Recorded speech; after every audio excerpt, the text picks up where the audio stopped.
Hello, my name is Dr. Alexandra Birch. I'm a professional violinist and scholar, and today I will be exploring the mystique of Beethoven's Ninth Sonata for piano and violin, the Kreutzer Sonata.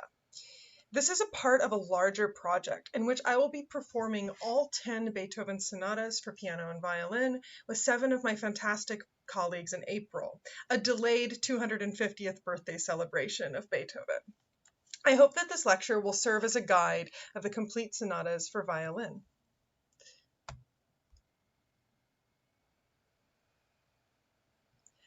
Leo Tolstoy said about the Kreutzer Sonata, "Such things should only be played on certain important, significant occasions, and then only when certain actions answering to such music are wanted.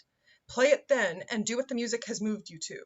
Otherwise, an awakening of energy and feeling unsuited both to the time and the place, to which no outlet is given, cannot but act harmfully." In Leo Tolstoy's interpretation of the sonata, a jealous husband murders his cheating pianist wife, who was engaged in a passionate affair with a violinist kindled by performing the Kreutzer Sonata. Tolstoy took the intensity of musical interaction to an extreme conclusion, making moralistic points about the degradation of the family and sexual impropriety. However, Tolstoy and Prunet, the artist depicting Tolstoy's work here, both were taken by this relatively contemporary music and captured its connection to a certain viscerality, a distinct change in violin writing, and an increase in dialogic passion between the violinist and pianist. Tolstoy's understanding of the ensemble, an aristocratic woman at the piano accompanied by a violinist of lower social class, is historically correct and affects our understanding of the pieces themselves. So what are we talking about when we're talking about these sonatas? Why is it that we say they're violin sonatas, but yet they're sonatas for piano and violin, or sonatas for violin and piano? Well, the sonata itself is both a form within music, within the structure of a piece, and also a title of a piece or a type of piece. Early sonatas are or early predecessors to the modern sonata originate from the Baroque, church sonatas, solo sonatas, like those, for example, by J.S. Bach for solo violin and solo cello. Bach and Corelli also wrote sonatas for violin and continuo or various instruments with a figured bass accompaniment. By the classical era, we have sonatas for piano and violin by Mozart, Haydn, and later Spohr. Even some of these sonatas by Beethoven are from this late classical period. Sonatas for piano and violin feature like what Tolstoy imagined, typically an aristocratic woman at the piano, accompanied by a violinist, a cellist, and instrumentalist of a lower social class. The feature was on ornamentation and expressiveness in the piano part. Later sonatas for piano and violin, you will notice, are also by pianist composers, Schumann, Brahms, and Schubert, again with a feature on intricate, difficult piano parts, hemiola, all sorts of these difficult gestures for the piano, with also increasingly difficult ornamenting violin parts. By the 20th century, or even late 1800s, we have sonatas for violin and piano, works which have truly equal parts for both instruments, but also which showcase the violin. These include sonatas like that by Franck, Shostakovich, where there are two cadenzas written, virtuosic expressions for both instruments in his third movement of the sonata. Fauré wrote two sonatas for the violin. Richard Strauss, famous for orchestral excerpts, which are difficult for the violinists to play, also wrote a violin sonata. Debussy, Prokofiev, Copland, Carigliano of red violin fame, and Schnittke also wrote sonatas specifically for violin and piano. So what is the sonata as a form rather than as a musical title? Well, sonata form relies on, in the first movement, there being an exposition, which sometimes we analyze as PTSK or PTSC. There's a primary theme, the first set of thematic material that you hear, sometimes for both instruments, sometimes just for one. Then there's a transition. Sometimes the transition has a theme all of its own. There's a secondary theme, usually different from the primary. These also have some type of marking typically, which is harmonic as well as melodic. And then closing themes or areas, which bring back some of these primary materials, some of the secondary materials, and close a section within the first movement called the exposition.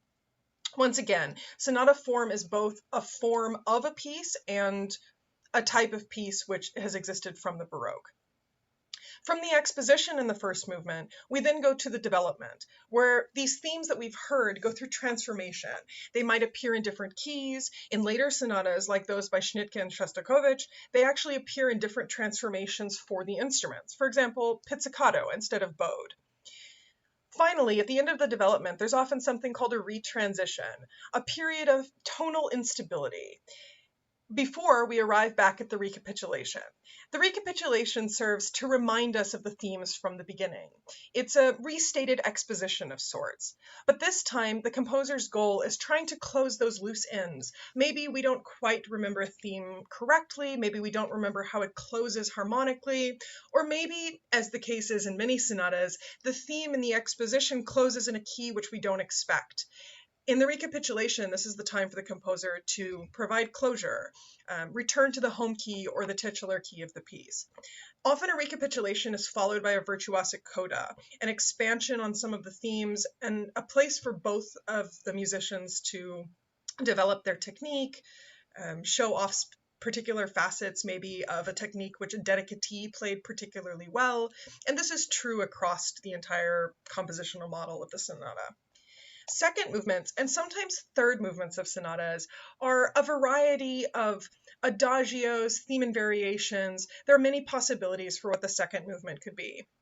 Occasionally, sonatas, particularly classical sonatas, incorporate a minuet or a minuet trio as an additional middle movement of the sonata.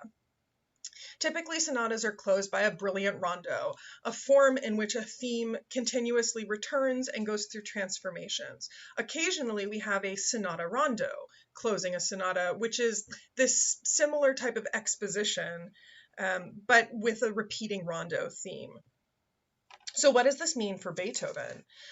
Well, Beethoven has three basic periods that we're considering with his work. Until roughly 1800, he was highly influenced by a Mozartian style. He writes classical music, classical the era rather than the genre, and this music has a light, sort of charm. There's the so-called antecedent and consequent themes, meaning there's a primary gesture followed by a responding gesture, like a question and answer. These are common features in his writing, including symphonic music, his piano sonatas, and his sonatas for piano and violin. From 1800 to 1818, we see more of Beethoven's heroic works, like the eponymous Third Symphony, the Fifth Symphony, famous piano sonatas including Moonlight and Appassionata, and the Kreutzer Sonata also comes from this period. We see dramatic expansions in tonality for Beethoven. We see him exploring Enlightenment ideals.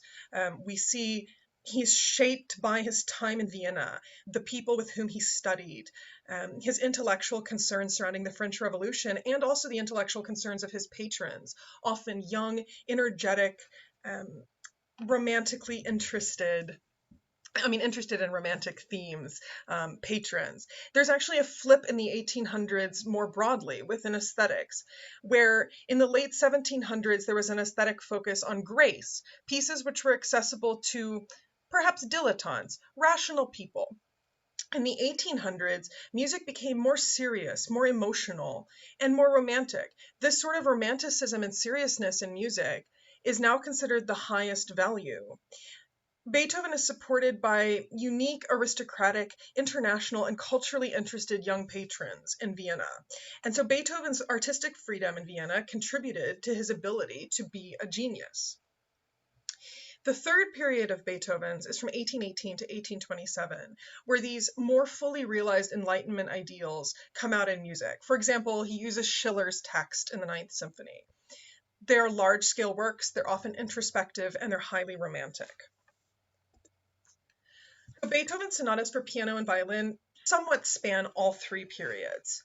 So we have sonatas number 1, 2, and 3, which are all to the same dedicatee. They're all dedicated to Salieri. From 1797 to 1798, they're composed. They all are under one opus number, opus 12, 1s, 2, and 3.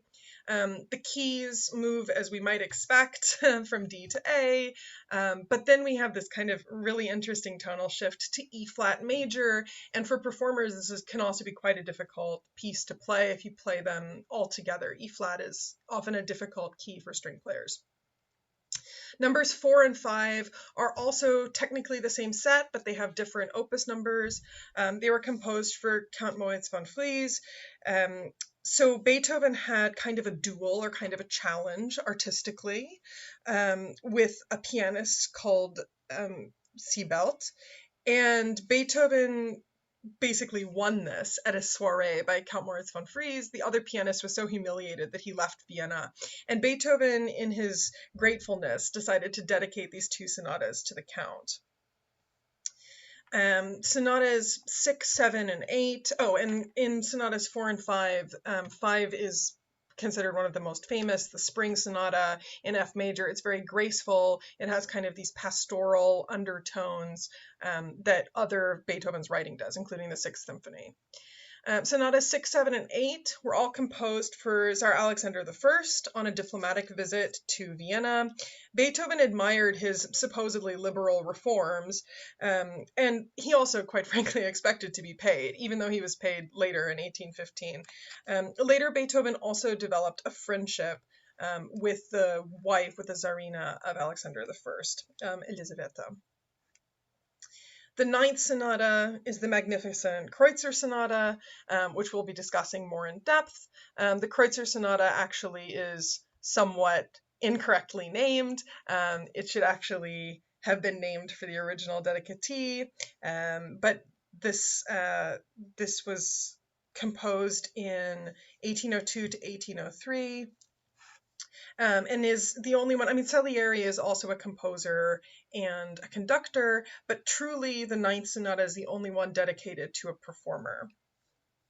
Finally, G major, number 10, composed in 1812. You'll notice there's an enormous opus difference, although there's only a 15-year span between the sonatas. From number 1 to number 10, it's 15 years. However, number 1 is opus 12 and number 10 is opus 96. We're also firmly within these later periods of Beethoven's writing. By 1812, Beethoven dedicates his final sonata to Archduke Rudolph of Austria. He was a frequent dedicatee of Beethoven's works, including the Archduke Trio, the Seventh Trio, the Hammerklavier Sonata, the number 26 piano sonata Les Adieux, which was composed for Rudolph's flight from Vienna with pending Napoleonic invasion. Now I hope to play a little bit of each of these sonatas and point out some of the most important musical features for you. So Opus 12 was composed as one set, numbers 1, 2, and 3. Once again, it was composed for Salieri. There's a little bit of an apocryphal or a theatrical take on Salieri, that he was somehow some great rival of Mozart, even that he somehow theatrically poisoned Mozart. This isn't really the case. It was more likely that Salieri and Mozart were friends, peers in Vienna. Salieri also has some loose periodization to his writing. By 1797, Salieri was working on operas, and a lot of these sonatas by Beethoven, the first, second, and third sonata, have these very operatic and very dramatic middle movements. The first sonata has a hint of what I've been kind of colloquially calling a Beethovenian dynamic fake out, meaning Beethoven uses crescendos in his writing. He's very specific with where they're placed. He's very specific with his dynamic placement, and subsequent editors since the 1800s have been similarly meticulous with preparing editions. In Beethoven, often we don't have an agogic or an expected accent, meaning where I think the phrase is going to go is sometimes pulled right out from under my feet, and there's a subito piano, an immediate quieting of the music, where I want to play as loud as I can. And this is one of the more interesting features of Beethoven's writing and lines and Beethoven's phrasing, is this kind of crescendo or increase in dynamic to a sudden piano.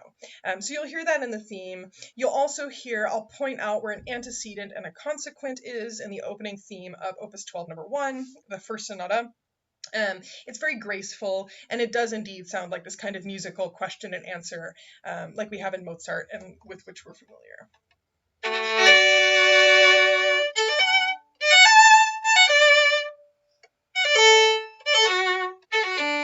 So here's this antecedent and consequent. So first of all, the question and the answer. And here's the dynamic kind of fake out.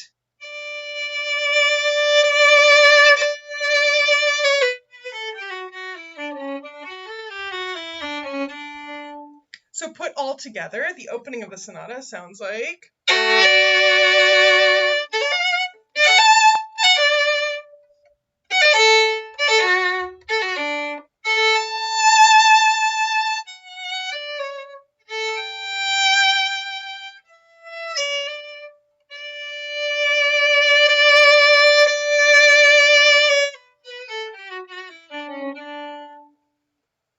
And the violinist and the pianist seem to share the theme in pretty equal measure throughout. It still is extremely piano heavy, as you would expect, for example, from a Mozart sonata or similar writing. The second movement of the first sonata is a theme and variations with a little bit of this operatic flair. And the third movement is a joking, graceful third movement rondo, where the theme, as in all rondos, is continuously returning. The second sonata, again, opens with a graceful theme divided very evenly. In fact, the pianist and violinist share notes of the theme in exchanging them. The second movement has many elements of this kind of dark, almost ode to like French opera, Italianate opera, and sounds even something like a French overture. There's elements to it which are dramatic, as though a vocalist might sing them. So I'm going to play the opening theme of the second movement of Opus 12 number 2.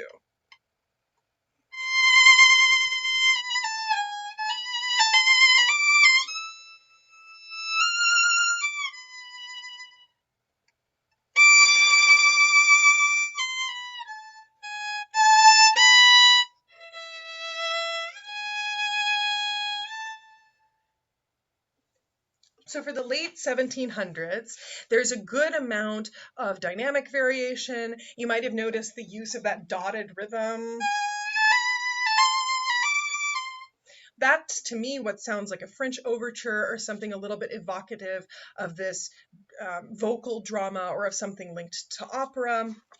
The third movement of Opus 12 number 2, or the second sonata, is kind of a gambling, charming rondo. Again, it's very much like a string quartet in that the violin part is very embedded into the piano part. The violin often takes the role of playing second violin, playing harmony to piano, or even sometimes playing really beautiful kind of viola sounding lines throughout the final movement. The third movement, the third sonata, Opus 12 number 3, is a substantial shift away from, first of all, the tone. So we have been in A major and in D major. Now we're in E flat major. So this is a big key change for violinists, especially playing in flat keys. There's much more chromaticism, so many more notes that are close together or sounding dissonant or sounding more difficult because of the flat key. And also there's much more dramatic ornamental writing for both the violin and the piano, specifically groups of 6 notes that ornament. So I'm going to play a little bit of the third movement of what that sounds like.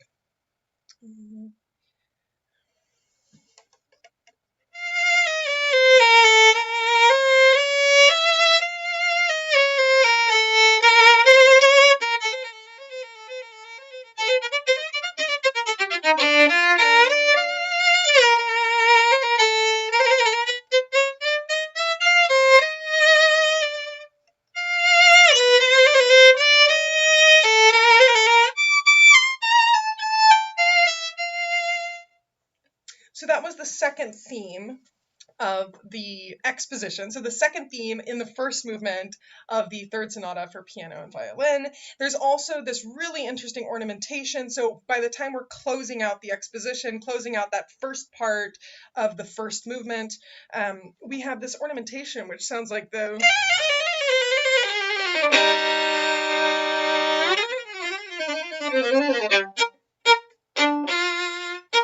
So it's this very detailed, very quick writing for both violin and piano. And it's not really just something like a trill or a kind of passing ornament, but it's this written out, melodic, almost melismatic, like as if a singer were to sing multiple notes on the same word.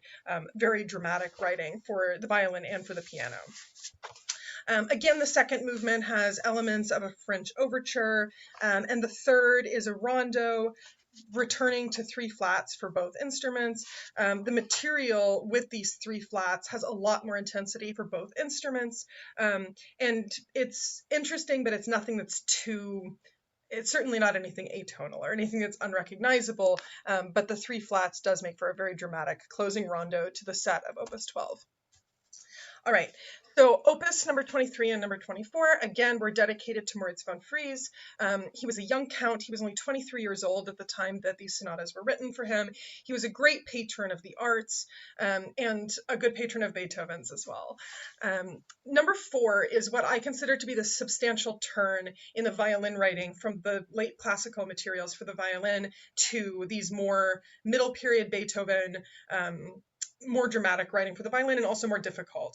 It's also interesting because in number 4 and certainly in number 5, the violin and the piano exchange themes almost equally, whereas the first 3 sonatas very much have that classical era model of the violin expanding on already presented, already played piano themes. So in 4, it's the first sonata, which is minor, first of all. The interplay is really interesting because the violin likes to interrupt the piano. So this interplay, this increased violin writing, is not always very cordial to the pianist. So, for example, in the development, the pianist is playing along, he or she has the first theme, and the violinist interrupts with...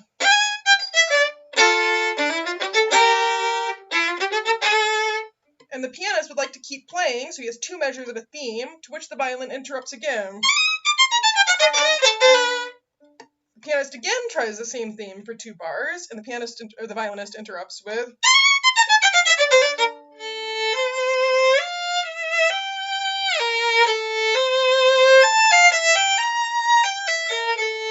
before switching to kind of a graceful secondary theme in the development. The second movement of the fourth sonata is a very elegant andante. It exchanges, it exchanges the melody between the violin and the piano. So you need both parts to really create the entire line. The same thing actually happens in the opening of the second sonata.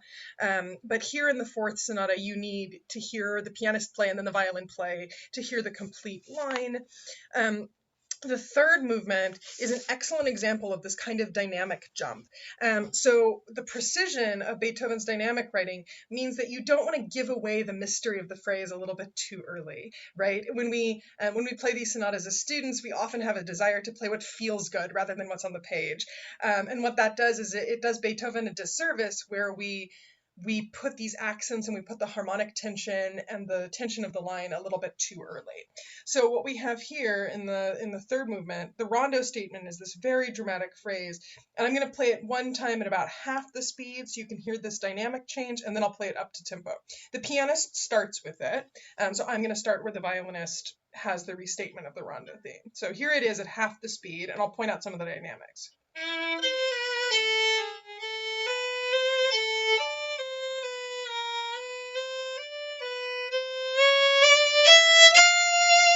Immediately down to piano. Very quiet still. Loud. So the theme of the rondo actually finishes loudly, but you don't want this to bubble up a little bit too quickly, which gives away the drama. So at speed now, the rondo theme has all of this drama added by this dynamic contrast and by a lot of motion in the piano underneath what the violin plays. So here's the rondo statement at speed now.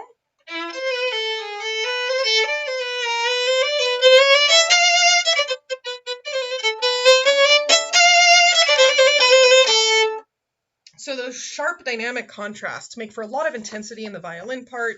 Violin and piano, once again, equally share the theme. We each get a statement of it, which is a lot of fun. It creates beautiful dialogue between the instruments. And the rondo statements also become very expanded upon in the Fourth Sonata, meaning there's a lot of things which we have to practice very hard to play very quickly. And that's a lot of fun in performing this piece. 5 is the famous Spring Sonata, and I say famous because the opening is absolutely beautiful. It has kind of a pastoral undertone, perhaps the same as the Sixth Symphony. So I'll go ahead and play the opening. You can again see these, what gives it that kind of grace are these antecedent and consequent, these question and answer type phrasing. As well as graceful gestures for the violin. So we don't play groups of 4 notes all equally. So if we play the first 2 like a sigh, so it's ha, and then the last 2 are equal. So if we played them all equally, it would sound too vertical, like this, which loses a lot of its grace. So the phrasing is also within the writing for the violin. It's also within the writing for the piano and how we phrase the accompaniment.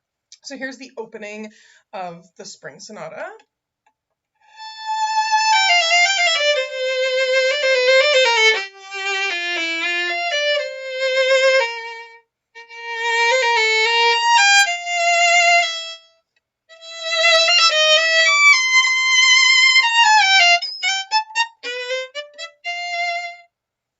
So that's the opening of the Spring Sonata. But like the Sixth Symphony, there are also interesting interjections throughout, almost like the violence of nature. So where nature can be beautiful and pastoral, it can also be a thunderstorm or a very violent ocean or river, something like this. So there are these interjections throughout as well, like this.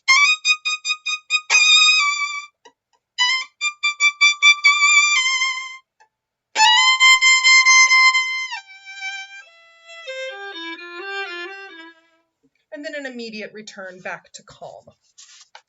You also see an increase in harmonic writing, for example, under the part which has the melody. So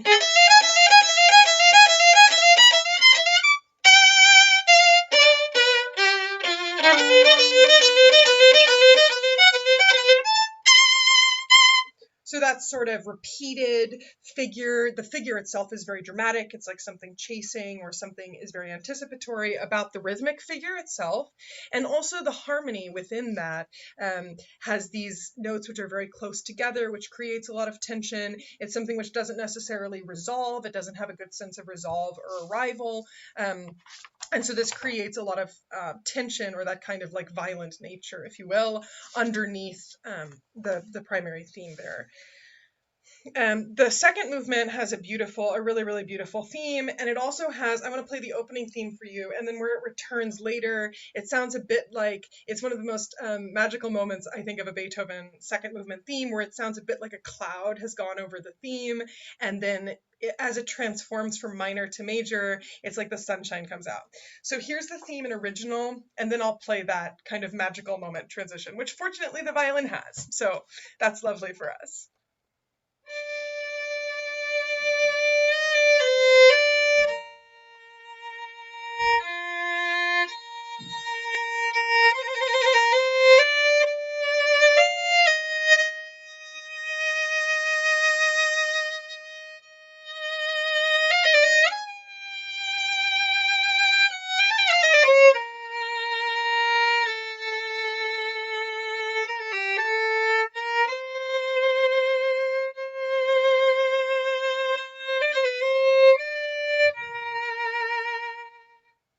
So that's the theme on which the second movement is based. Now here's where that theme comes back in minor, and listen for where it switches to major and it's like the sunshine has returned.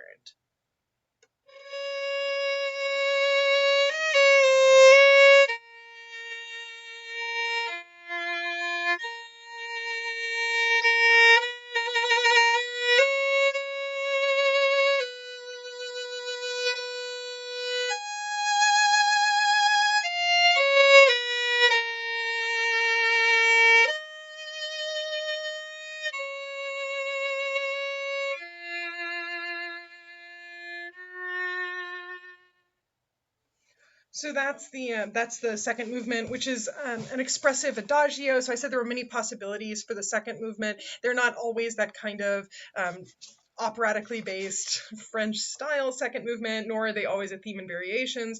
The second movement of 5 is a beautiful and graceful adagio.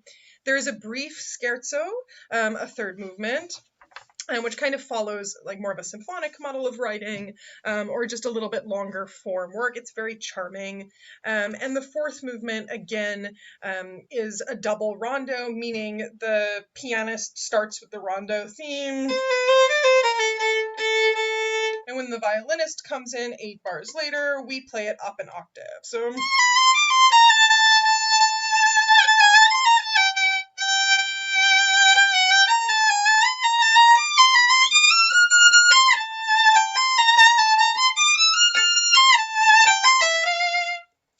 but just a very graceful rondo. All right. Next set is the Opus 30 set, which was composed for Tsar Alexander I of Russia. It was dedicated to the Tsar, and the Tsar was in Vienna on a diplomatic mission. Beethoven admired these liberal reforms, and also Beethoven was hoping for the paycheck that he eventually got in 1815 for these sonatas. The sixth sonata is a return movement. It's somewhat expanded from what I would be expecting from a Mozart sonata, but it's nothing too harmonically diverse. It's not anything too unrecognizable. The second, again, has this semi-operatic feel. It's an adagio with a lot of kind of florid runs, a lot of ornamentation around primary notes. And really recalls the third sonata. It has a lot of parallels with the third sonata and the second movement. The third movement, there is no scherzo in the sixth sonata, so there's not another one of those small middle movements to the sonata. Rather, the third movement is a really detailed theme and variations, where the violinist and the pianist each get a couple of the variations. It's not split just piano or just violin, and it explores interesting things like big 4-note chords for the violin. There's some interesting writing rhythmically for both instruments, and there's a lot of interplay and a lot of exchange, meaning that if I played just part of the line on violin, you really wouldn't get a sense of the entire line for the instrument, or line for both instruments. It's complete with both instruments playing. Okay, the seventh sonata, the second of the set, once again is a minor sonata. Of the entire set of 10, the only minor sonatas are A minor, C minor. This A minor is number 4, C minor is this one, number 7, and then Kreutzer arguably has a kind of ambiguity between A major and A minor. Like the fourth sonata, the development of 7 also contains a theme which is not found in the exposition, so that harmonic development, second part of a first movement, doesn't have the primary or the secondary theme. I mean, it does, but it has an additional third theme. The first theme of 7 is somewhat menacing, or like something uneasy is going to happen. So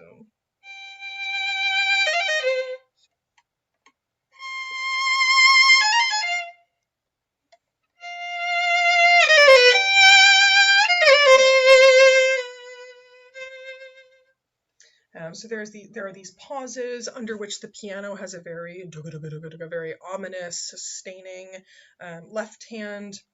The rhythm is very driving to the arrival, and it feels kind of searching or a little bit lost, like I said, even menacing. The second theme, by contrast, is kind of a brushed, upbeat, almost military march. So.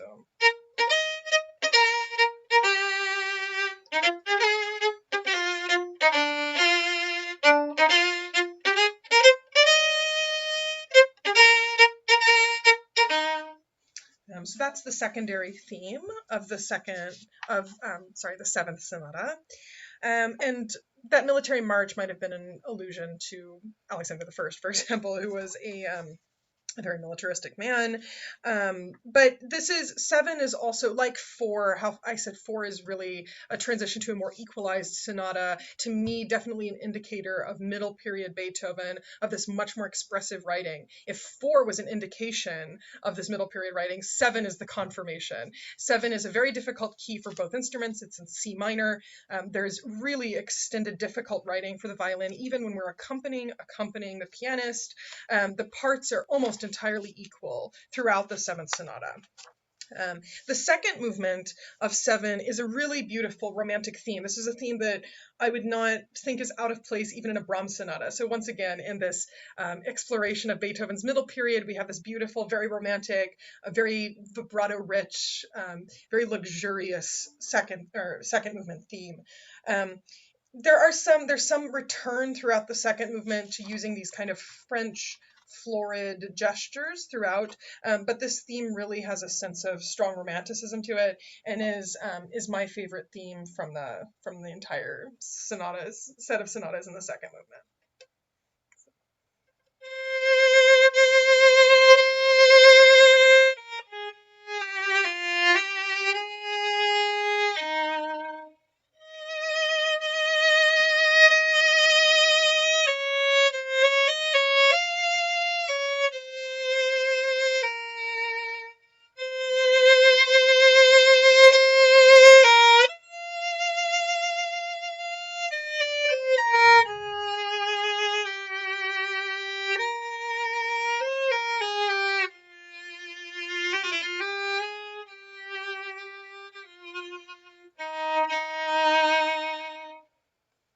So it's a really beautiful, graceful adagio second movement theme. This very graceful adagio is followed by a very comical, very cute scherzo. So the seventh sonata does have one of these additional middle movements in it, and the scherzo is actually played attacca, so meaning without any break, into the fourth movement.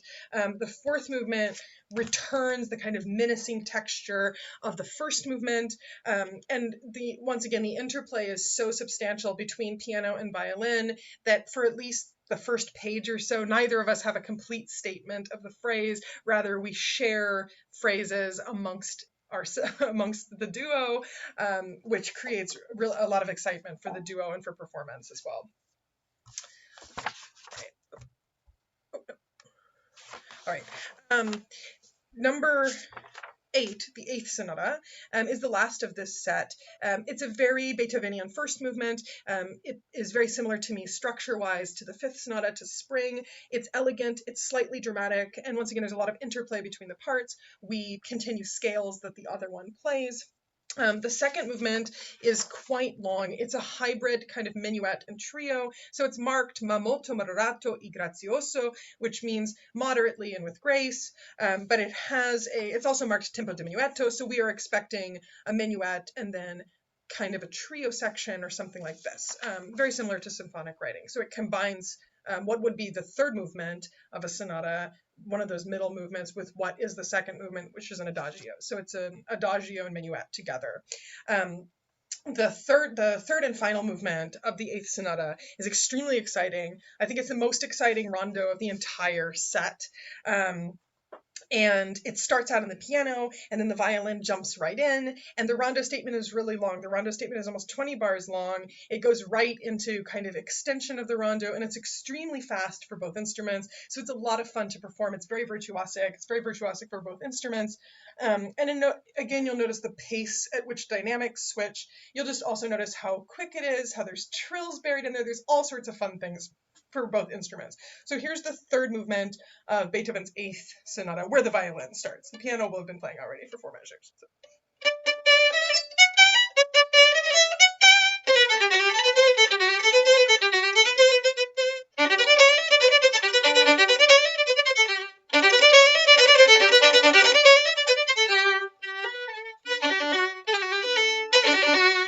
So already I played that little bit of a tail, which goes into the extension or the kind of explanation, if you will, of the rondo theme.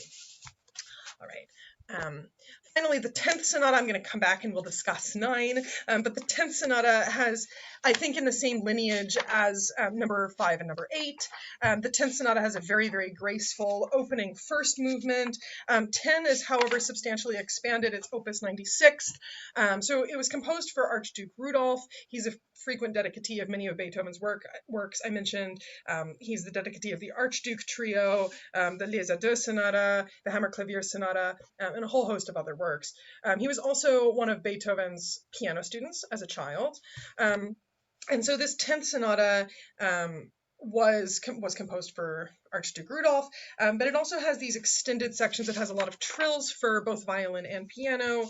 It has really beautiful writing in triplets, which sound like waves or like water underneath. When we're accompanying the other one, the adagio we think is kind of just a straightforward adagio with a simple theme. It has substantial ornamentation, so meaning very quickly moving, very florid notes around the adagio theme, even when we're not playing the melody. There's many times when violin is accompanying the piano melody where we have very, very, very detailed accompaniment. And the adagio is attacca into the scherzo, which is also kind of this minuet rondo format of the adagio being attached to the minuet or attached to a trio, so minuet trio. And then the final movement is marked allegretto, which is not, or poco allegretto, which is meaning not, it means not too allegro, not too quickly. However, this kind of genteel, gambling fourth movement is interrupted by an adagio midway through, a very virtuosic, very difficult adagio for both instruments. It's almost like a cadenza for both instruments. And when we decide to come out of that, when the pianist and I decide to leave that adagio section, the piece finishes really brilliantly with a very quick allegro. There's another brief moment of interruption for 4 bars at the end, an adagio, before a final coda for the movement. So here we see Beethoven using tempo markings as kind of these indications of structure and indications of virtuosity. So what happened between Opus 12, between 1797, or even better, between 1802 and Sonatas 6, 7, and 8, and Opus 30 and Opus 96, which is this 10th sonata? Well, Kreutzer. So the Kreutzer Sonata is Opus 47. It was composed immediately following the cycle of 6, 7, and 8. So Sonatas 6, 7, and 8 were composed in 1802. Kreutzer, he began composition on Kreutzer at the end of 1802, finished in 1803. Beethoven worked with the violinist Bridgetower, who's pictured here as the original dedicatee of the sonata. Bridgetower was born in Poland. He lived in Britain for most of his life. He was a British violinist of African descent. He was considered a prominent virtuoso of the day. He studied in a Franco-Belgian violin technique, and I'll point out some features of the sonata, why that's significant later. But within Franco-Belgian violin technique, there are specific ways that bowing can be executed, so the way that we move the bow, the way that we play articulation, all of these things, which can be very virtuosic. So Franco-Belgian technique, as well as the influence of Franco-Belgian technique on Polish violinists, resulted later in the 1800s and even early 1900s in really virtuosic compositions like those by Wieniawski, to a slightly lesser extent because it's a different technique, Sarasate, and then also later by the violinist Isai. In the 1900s. So Bridgetower is kind of one of the forerunners of this school. He also continues performing music like by Viotti, by other composers of the era, from the later classical period. This is kind of what he's performing as he's on a concert circuit, but he was a very prominent virtuoso. Beethoven had kind of a funny, he thought it was funny, Beethoven thought it was funny, dedication. Originally in the sonata, he mentions that Bridgetower is a violinist of mixed race, and so here's Beethoven's sonata of mixed race.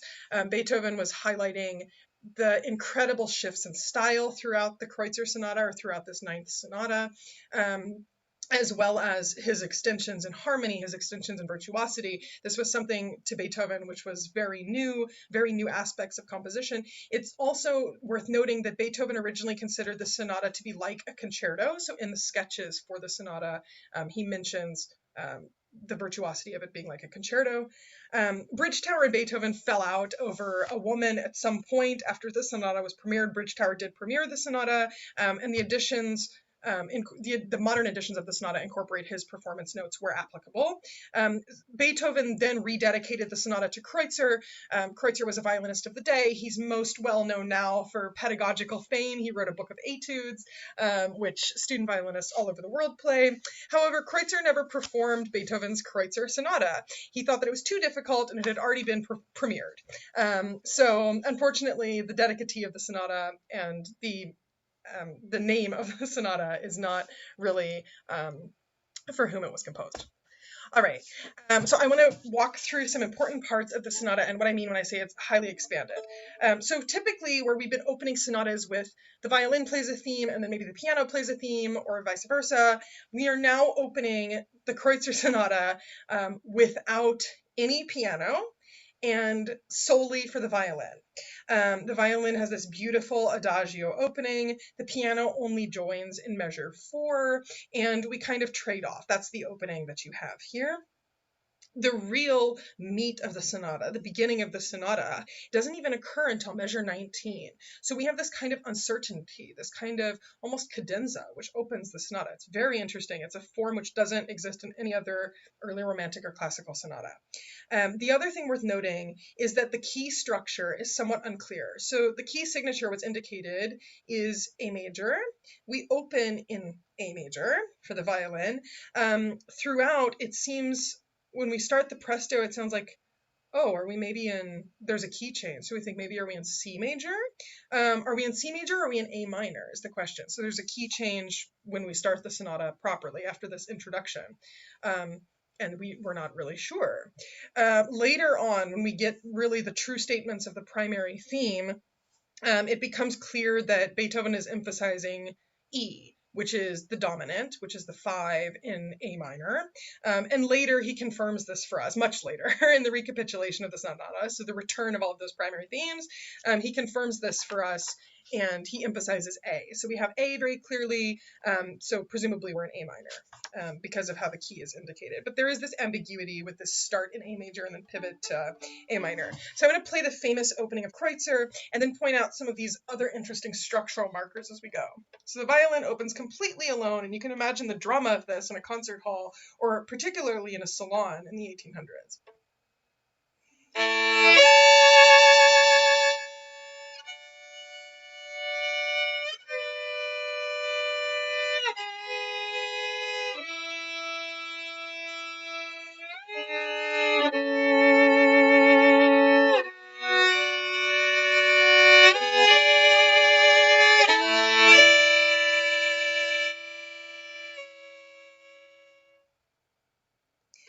It's also worth noting that this is a marked step up in difficulty for the violin to play this sort of cadenza alone, and I will point out other points where this is very difficult for the violin, or it's a new type of virtuosity for the violin. So when the presto starts, we now sound like we're in a different key. We definitely don't have that bright openness of A major. This has been foreshadowed a little bit. So we have a dialogue. I have a dialogue with piano at the end of this section that goes like this.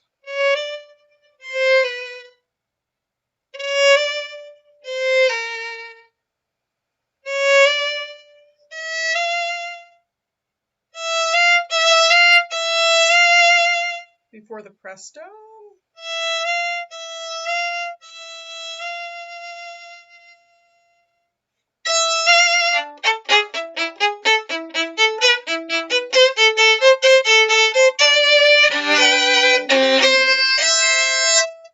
So actually, we might be in C major because that is a G major chord and then a C major chord. So we think maybe we're in C major. But as this presto theme goes on, as this primary theme goes on, it becomes very evident that we are indeed in A minor. So one of the confirmations of that is within the primary theme, where you have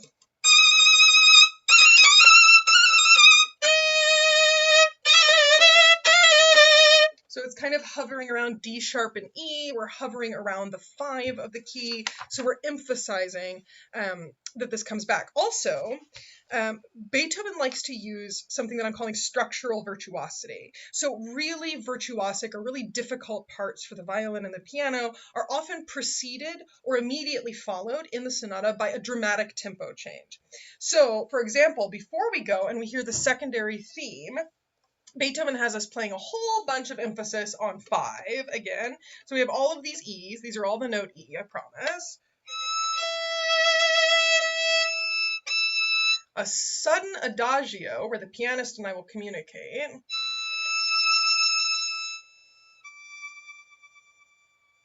Before we go on to the secondary theme.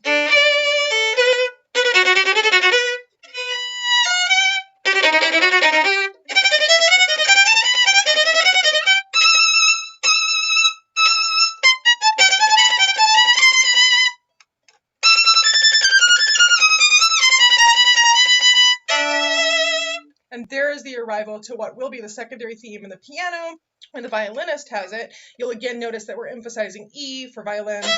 E is in a sonata when the violinist has it.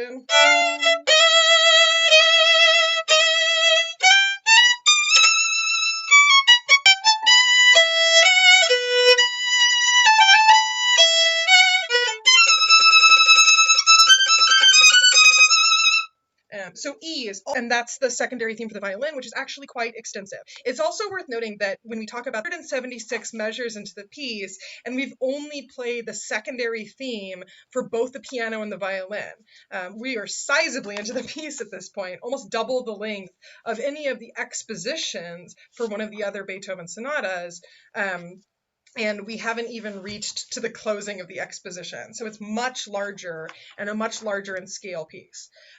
So what's interesting is when we get this, the secondary theme returns in the recapitulation. Beethoven brings both themes back, but to give a sense of closure and to reinforce to the listener that yes, we are in fact in A minor, Beethoven gives us the secondary theme this time, emphasizing A. So emphasizing, what's the note? A. It's also the same as our open string. So here's the secondary theme when it returns in the recapitulation. So.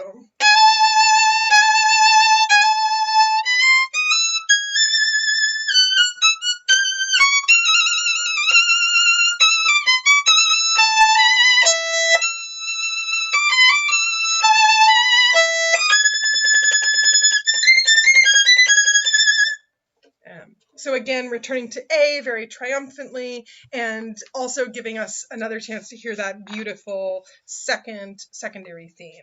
But throughout the whole movement, there's this sense of kind of pervasive, what key are we in, where are we going to arrive. The development is also more than 120 bars long, which is very, very long for a development, particularly at this point in the early Romantic period or even late Classical period. This sonata, I remember when I was a student, I thought, oh, this is like a late Romantic sonata. This is something like Brahms. I was somewhat shocked when I started doing more scholarship and found out that this piece is from 1802.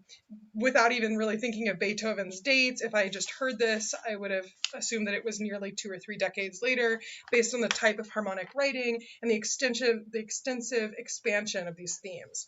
The other thing worth noting is how Beethoven employed the technique of bridge tower, for example, in the second movement, and an extended virtuosity for the violin. So one of the things I want to draw your attention to so the second movement is a theme and variations, but on a grand scale, where some of the variations in the sixth sonata are as little as 12 bars. Here, I think the shortest of the variations is nearly 30 bars. The shortest of the variations at 9 is almost the entire length of the second sonata's second movement. So we have tremendous expansion of the form here. We also are employing basically the full range of the instrument. So my violin, the physical instrument, is from 1708, and the neck was put onto my violin in the late 1800s. But in Beethoven's time, the neck of the violin, specifically the fingerboard, would have been about an inch or maybe a half an inch shorter than it is now. And you'll see when I start playing some of this higher passage work that actually Beethoven, like he did in his later piano sonatas, is using the full range of the instrument. We're playing almost to the end of the fingerboard. The other thing that's interesting, as I noted, there's this Franco-Belgian violin technique, and there's all of this specific bowing technique. There's something called a Viotti bowing, in which we are trying to play 2 slurred notes, as you see here in the musical example, and 2 separate notes, and we're trying to play them equally. So Viotti bowing is where you take moving notes in a phrase and you hook them like this. So it's kind of swung like this, where the next bow is hooked to the next note that you're going to play in order. Another variation of that bowing is the one which I will now play very slowly, which is the opening of this variation number 2. So what we're trying to do is make the up bows and the down bows sound like they're the same. Down bows typically sound heavier or have an accent because this part of the bow where all this wood is much heavier than this part of the bow up here where there's not a lot of wood. So in Viotti bowing, we're trying to play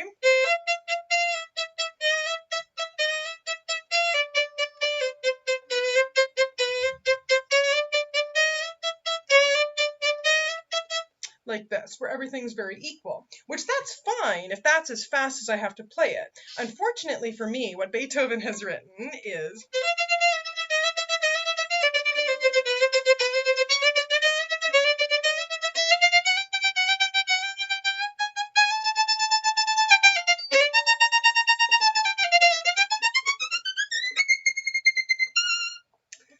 so he wrote something which is much more difficult for the violin. Again, you see how high this goes. I also want to draw your attention to the last time that he plays this. Because he does the same bowing, which is this kind of equalizing but very graceful bowing, right? It's very charming. It has kind of that classical element of charm and a little bit of wonder, something which just has a little bit of sparkle to it, but is very difficult for the violin to maintain that lightness while still playing with good technique. So the end of this, actually, I want you to pay attention to how high this goes for the violin. It goes up to a high F at the end of variation 2.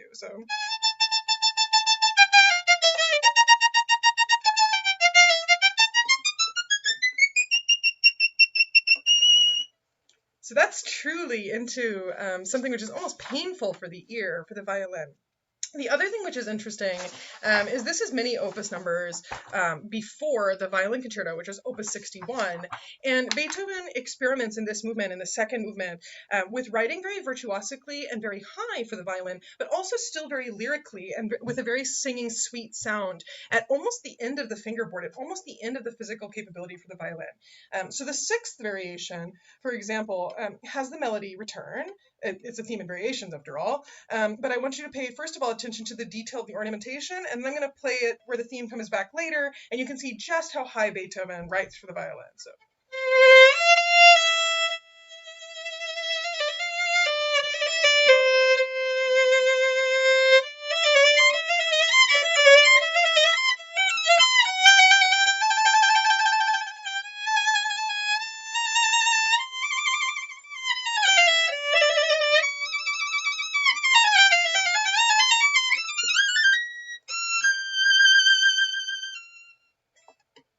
So that's not too high yet for the violin. It's still very charming, but now you'll notice when he plays this theme, when it returns later in the sixth variation, it's extremely high for the violin. But it still must be singing and sweet. It can't sound pressed or difficult for the violinist. So.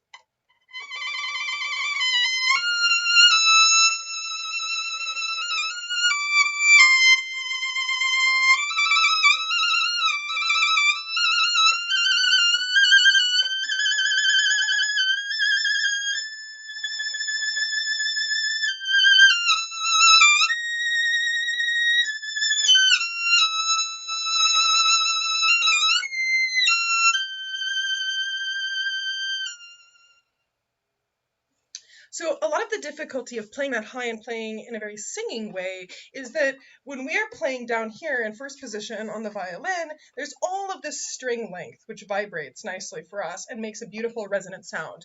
But if I'm to play way up here on the violin, there's really only a couple inches of string between where my finger is making the note and where the bow is playing, which means that there's very little string to vibrate, and it can be difficult to play with that kind of a singing tone.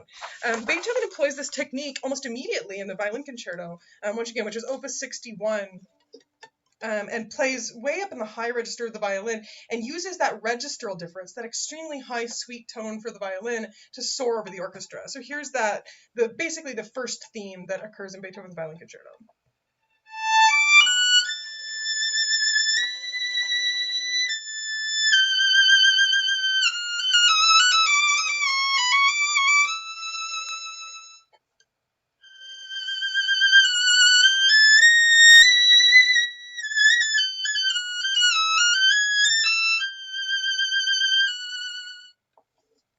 So you'll notice that that's that sort of really high, really sweet writing again, and it seems from the other violin writing and the writing in the string quartets for violin that Kreutzer was where Beethoven really trialed this and really experimented with writing that high up for the violin, but also that beautifully and that lyrically.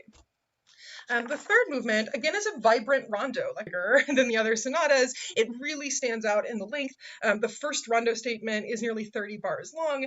Again, in the other sonatas, when we have a rondo, 30 measures of music is usually for both the violin and the piano to go ahead and play a statement of the rondo, not just for both of them to synthetically play one thing together. There's also a lot of different performance practice issues about how we play this rhythm that's in the beginning. What you have in front of you, the rhythm is dotted, or I'm sorry, is connected with a slur. So that's not actually what Beethoven wrote. Beethoven actually wrote with the notes disconnected. So there is no slur, meaning there's no ease for the violinist in trying to play this. So your options are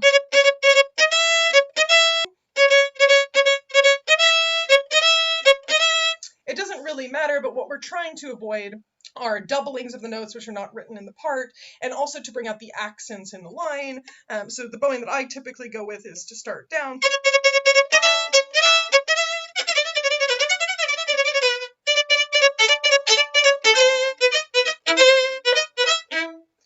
which I find to be precise for my technique. Violinists have a variety of bowings that they play this with, and it's an extremely exciting rondo. You can tell from the speed. The pianist opens with a big chord, again bringing out some of this ambiguity between major and minor in the piano chord, and then the violinist creeps in with this da-da-da-da-da, very energetic, very beautiful rondo statement that then throughout the piece the pianist and I duel a little bit. We go back and forth with who has the most difficult part. This bowing again speaks to Beethoven's collaboration with Bridgetower, as it's difficult to maintain this for the 12 or so minutes, 10 or so minutes that this rondo is. It speaks to the virtuosity of Bridgetower and a specific type of bowing based on Bridgetower's education, that he would have been familiar with playing.